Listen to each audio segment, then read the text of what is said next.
దూరంగా శివనామ స్మరణ వినిపించింది. అప్పుడే మొదటిసారి ఈ ప్రాంతంలో లాంచీలు పోవడం చూశాను.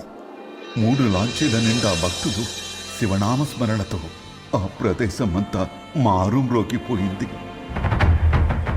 లాంచీలకి కొద్ది దూరంలో మొసళ్ళు వెంబడిస్తున్నట్టు నీళ్ళల్లో ఆకారాలు కదిలాయి.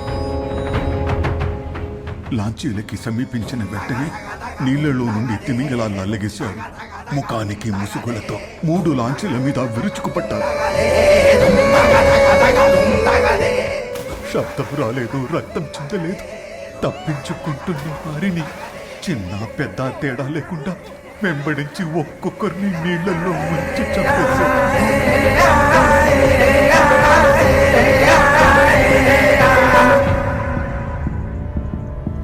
నేను ఏమీ చేయలేక చూస్తూ ఉండిపోయి. మీరు ఒకసారి పోలీస్ స్టేషన్కి వస్తే.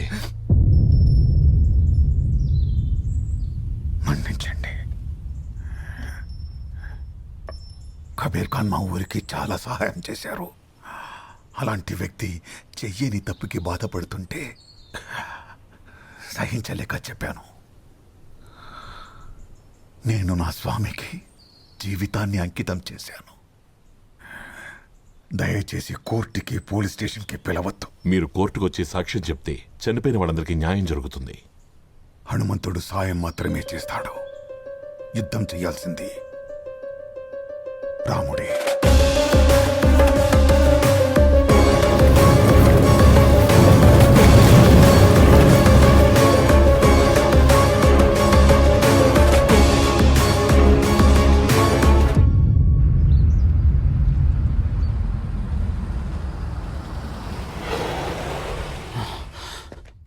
కల్కి సార్. ఏమైంది?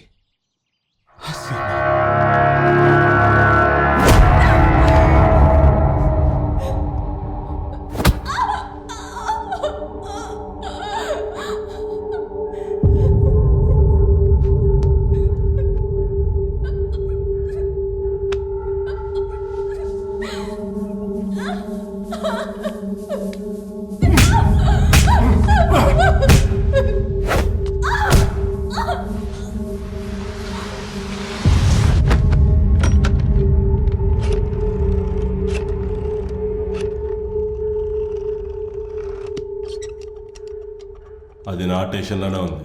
అయ్యకు చెప్పుర్రి.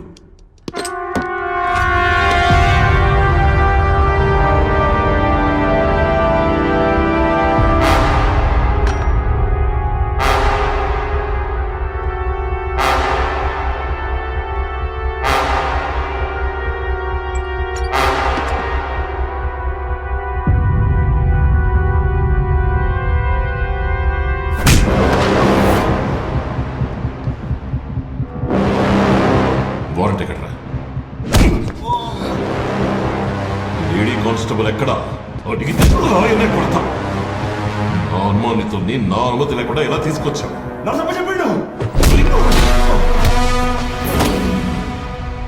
పోలీస్ స్టేషన్ వాడప్ప జాగిరా, నీ అప్ప జాగిరా. ఇంకోసారి ఇలా చేస్తే పోలీసు వాడేమని కూడా చూడకుండా ఎన్కౌంటర్లో లేపేస్తా.